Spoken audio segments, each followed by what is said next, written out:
Now, as you can see from the last several slides, traditional diagnostic tools for pericardial TB remain relatively insensitive. The above slide demonstrates an evidence-based decision tree for diagnosis of TB pericarditis that has a better sensitivity and specificity profile of any of the other available diagnostic tools when looked at alone.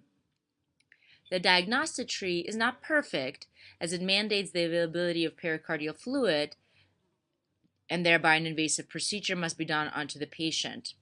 But I think to date, especially in a resource limited setting, it is the best approach we have to getting close to confirming a diagnosis of TB.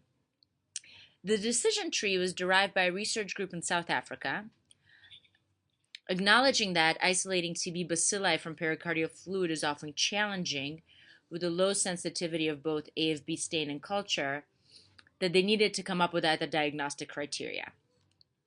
So in order to come up with this diagnostic tree, they evaluated 233 consecutive patients who presented with a large pericardial effusion to their hospital.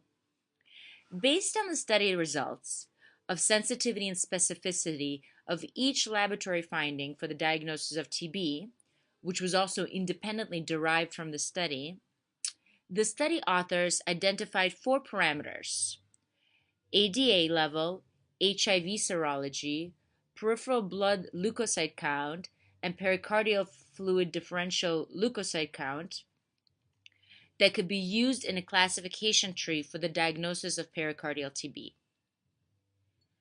Application to the patient data set resulted in 96% sensitivity and 97% specificity for diagnosing pericardial tuberculosis. Now that's pretty phenomenal. So just to go over the decision tree, first they checked the level of adenosine deaminase in the pericardial fluid.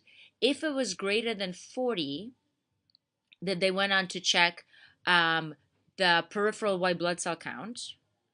If it was less than 40, they checked the HIV serology. If the patient was HIV positive, they went on to check the peripheral white blood cell count just as they did in patients with elevated adenosine deaminase level. If then the white blood cell count was greater than 10, definitive diagnosis of TB pericarditis can be made. If it's less than 10, then you want to look at the lymphocyte to neutrophil ratio in the pericardial fluid. If the ratio is greater than 1, a diagnosis of TB pericarditis can be made. If it's less than 1, non-tuberculous pericarditis can be made. Again, the sensitivity and specificity of this relatively simple decision tree is 96% and 97% respectively, which is better than any of the other diagnostic testing that we have to date.